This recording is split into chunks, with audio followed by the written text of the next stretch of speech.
numero uno, el saludo, yang artinya nomor satu adalah memberi salam.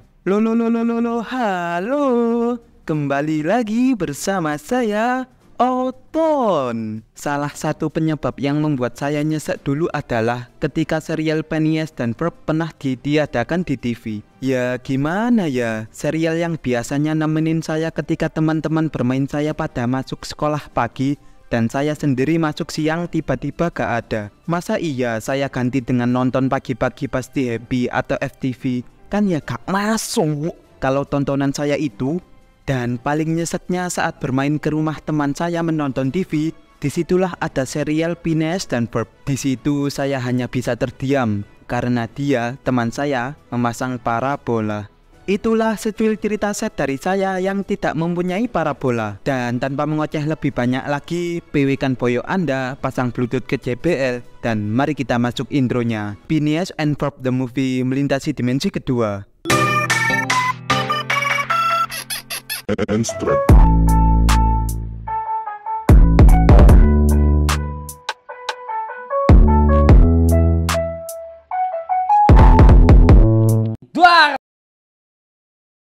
Adegan dimulai pada suatu pagi yang cerah di sebuah rumah yang di dalamnya terdapat sebuah adik kakak yang baru bangun dari tidurnya. Sang kakak bernama Phineas dan si adik bernama Ferb. Mereka berdua memiliki hewan peliharaan platypus yang dipanggil dengan nama Perry. Terlihat mereka sangat menyayanginya. Dibuktikan dengan cara memperlakukan Perry seperti teman sendiri. Dan hari ini adalah hari ulang tahun Perry sejak 5 tahun yang lalu diadopsi. Phineas dan Ferb memberikannya kalung pengenal. Come on, kid. Ferb, this one's looking at both of us at the same time and gave you this locket. Look how young we all were. Seperti biasanya, mereka berdua selalu bermain di halaman rumah bersama teman-temannya. Cewek berbaju pink Isabella, Baljet si pendiam, dan Buford sang pengganggu. Mereka selalu merealistiskan permainan mereka dengan ukuran yang sangat menakjubkan. Dan saat-saat itu, Perry selalu menghilang untuk menjalani kehidupannya yang lain, yakni menjadi agen rahasia di bawah pimpinan mayor. Jadi agen Perry diadopsi sudah direncanakan sejak awal. Jikalau penyamarannya terbongkar sebagai agen, maka ia harus siap dikirim ke kota lain, tentunya dengan keluarga lain. Setiap agen selalu dilengkapi dengan perangkat kamera, begitu juga Perry. Dengan kamera tersebut, mayor bisa mereplika alat buatan ilmuwan Doofenshmirtz. Sedikit informasi bahwa Doofenshmirtz atau Dr. D ini ingin menguasai 3 negara bagian dan selalu dicegah oleh agen Perry. Tetapi akhir-akhir ini Dr. D membuat alat penghubung antar dimensi yang dapat mengancam kedamaian dunia. Untuk membantu aksinya ini, Perry diberikan jam tangan dengan berbagai kegunaan. For example, a powerful directional electromagnet button that gives your adversary an incredible ice cream headache. Di sisi lain, kakak tertua Phineas dan Ferb, yaitu Candice, ingin merasakan kehidupan orang dewasa dikarenakan pacarnya Jeremy telah masuk ke perguruan tinggi. Orang tuanya lalu pergi untuk menonton film dan memberikan tanggung jawab menjaga rumah kepada Candice. Ia selalu berusaha cepuin ulah adik-adiknya ke orang tuanya untuk dihukum. Namun, karena ia merasa sudah dewasa, ia bisa menghukumnya sendiri. Kembali ke Phineas dan Ferb, permainan mereka telah jadi. Mereka berdua pun terbang tinggi seperti roket berbentuk kok. Di waktu bersamaan, kakaknya Candice datang untuk menghukumnya. Namun adik-adiknya dan alat permainannya menghilang. Ia percaya semua ini ada sangkut pautnya dengan barang gaib. Phineas dan Ferb sendiri terbang menabrak pesawat dari Perry, lalu kehilangan kendali menabrak ke apartemen Dr. D dan merusak alat penemuannya. Dr. D memberitahukan panjang lebar apa yang telah mereka rusak. Dengan rasa tanggung jawab yang tinggi serta ahli dalam penemuan, mereka akan membantu memperbaikinya. See your problem. Everything's wired through this self-destruct button. Benar saja, dalam waktu singkat, Phineas dan Ferb berhasil memperbaikinya dan sedikit memberikan modifikasi untuk berjaga-jaga. Jika tersesat, mereka bisa membuka portal menggunakan remote. Saat detik-detik sentuhan akhir, datanglah Perry. Perry berusaha keras untuk mencegah dengan penyamarannya sebagai hewan peliharaan. Sayangnya gagal.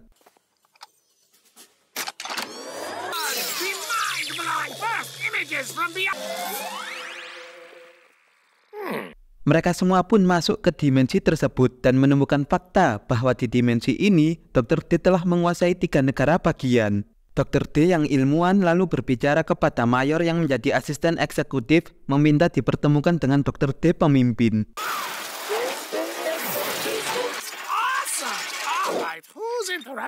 Dan ya, mereka pun mirip sekali, namun ada sedikit perbedaan. Yang Dr. D menjadi pemimpin matanya picek sebelah. Daripada ente bingung penyebutan mereka berdua nantinya termasuk saya, yang picek kita panggil saja Heinz dan ilmuwan tetap Dr. D. Oke? Dr. D lalu curhat ke Heinz, ia tak bisa menguasai 3 negara bagian karena selalu dihalangi musuh bebuyutannya Perry Platypus. Tetapi di dimensi ini, Perry malah menjadi jenderalnya Heinz. Oh iya, nanti juga Perry yang ini kita panggil saja Platyborg. Tak lama kemudian Phineas dan Ferb menyusul. Heinz marah besar kepada Dr. D karena membawa agen rahasia Perry ke ruangannya. Gobloknya Dr. D ini tak menyadari bahwa peliharaan Phineas dan Ferb adalah agen rahasia. Untuk membuktikannya, Heinz menyuruh Platyborg menyerang Phineas dan Ferb. Perry the Platypus? Really? Ya, benar. Heinz langsung menyuruh para robot tentaranya untuk menangkap mereka. Perry langsung nekat mengajak Phineas dan Ferb lompat dari ketinggian karena sudah tak bisa lari kemana-mana. Tetapi satu anak buah Heinz masih mengejar. Perry pun terpaksa melawan Platyborg.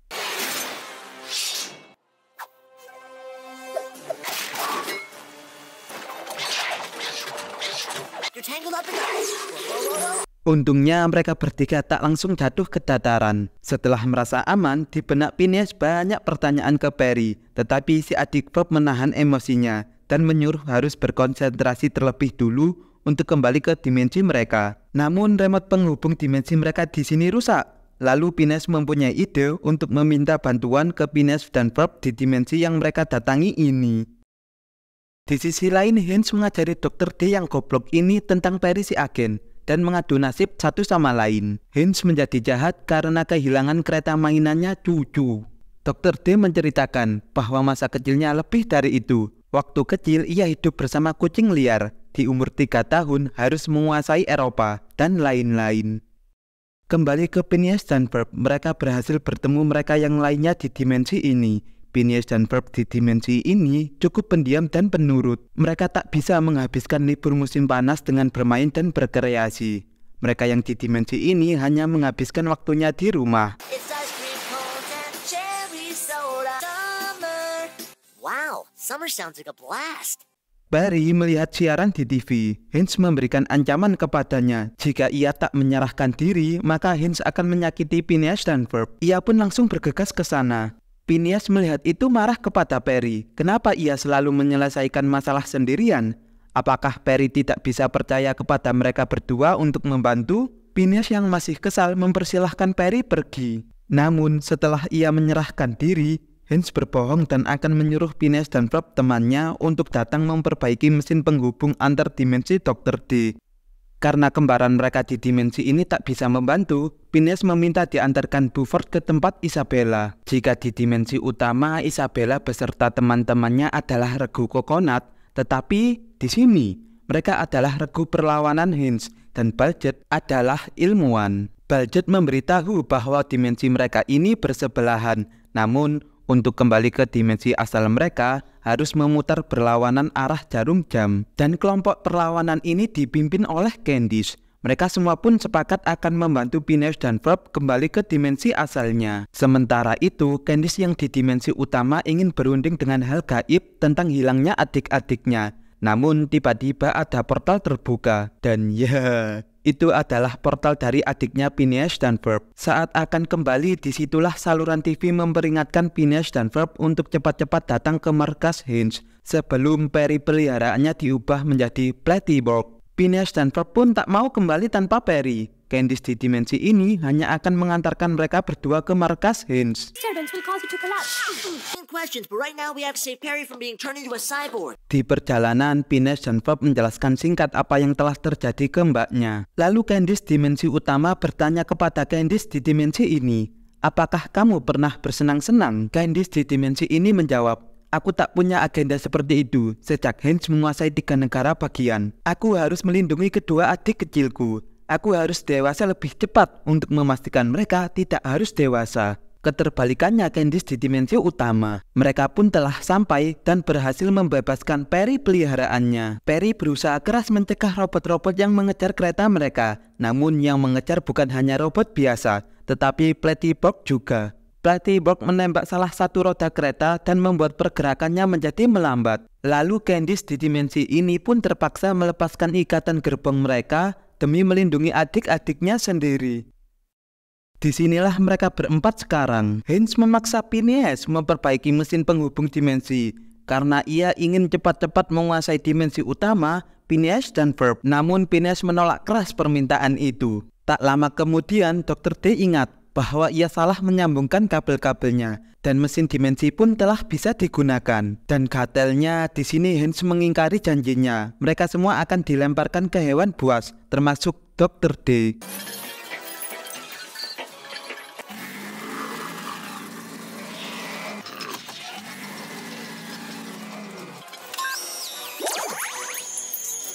Dengan jam tangan canggihnya, Perry dibantu yang lainnya berhasil menghancurkan robot penjaga. Sekaligus berita buruknya, mereka melepaskan hewan buas itu dari kurungannya. Saat Perry akan mengambil kunci borgolnya, Dr. D terjatuh dan mereka semua ikut terjatuh. Perry berusaha mati-matian menahan 4 orang tersebut. Namun malangnya di sini adalah mereka tak bisa berbuat apa-apa. Tetapi tiba-tiba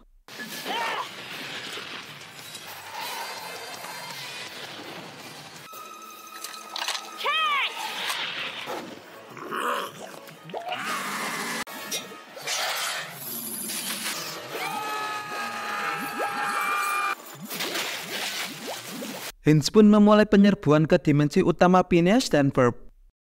Singkat cerita, Phineas beserta yang lainnya berhasil kembali ke dimensinya. Tetapi yang mereka baru ketahui adalah keterlambatan mereka membuat Haynes berhasil memasuki dimensi mereka sendiri dan membuat momok bagi semua warga kota dengan robot-robotnya. Sang agen Perry pun langsung dihubungi oleh Mayor. Para agen kewalahan mengurus robot-robot. Lalu Perry diminta untuk pergi ke apartemen Dr. D guna menghentikan inti permasalahannya. Tetapi lagi-lagi Perry ingin bertindak sendiri dan memberikan kalungnya ke Phineas. Setibanya di rumah, Phineas dan Ferb lalu dituntun kalung menuju ke tempat persembunyian Perry.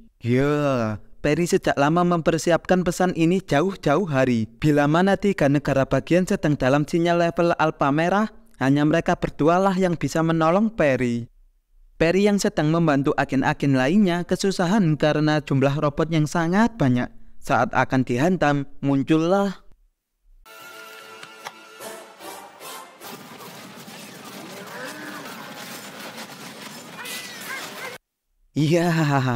datanglah Phineas dan Ferb beserta teman-temannya membawa mainan penemuan mereka. Dan justru keseruan ini baru saja dimulai.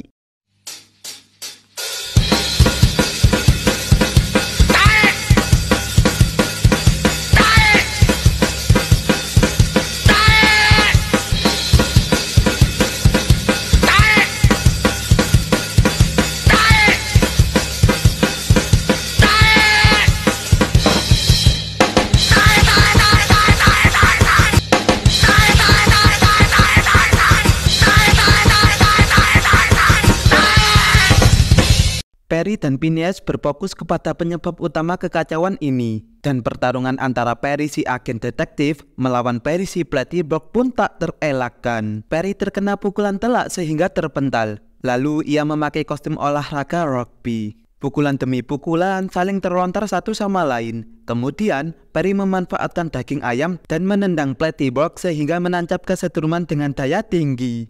Di sisi lain, Phineas mengetahui alat pengendali robot dan mengganti rencananya. Tetapi sayangnya ia ketahuan oleh Haynes. Phineas pun menjaga jarak supaya tidak diserang. Namun dari kejauhan Perry memberikan kode dan Phineas pun menotis itu.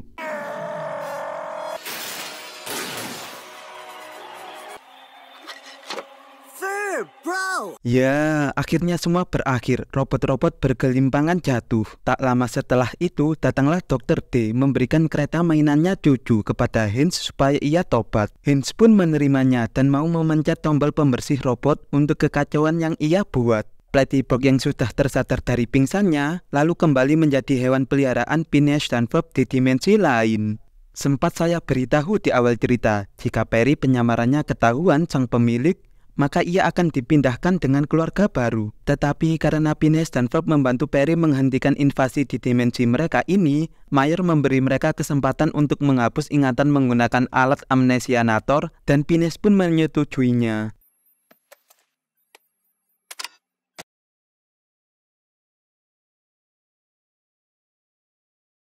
Tamat.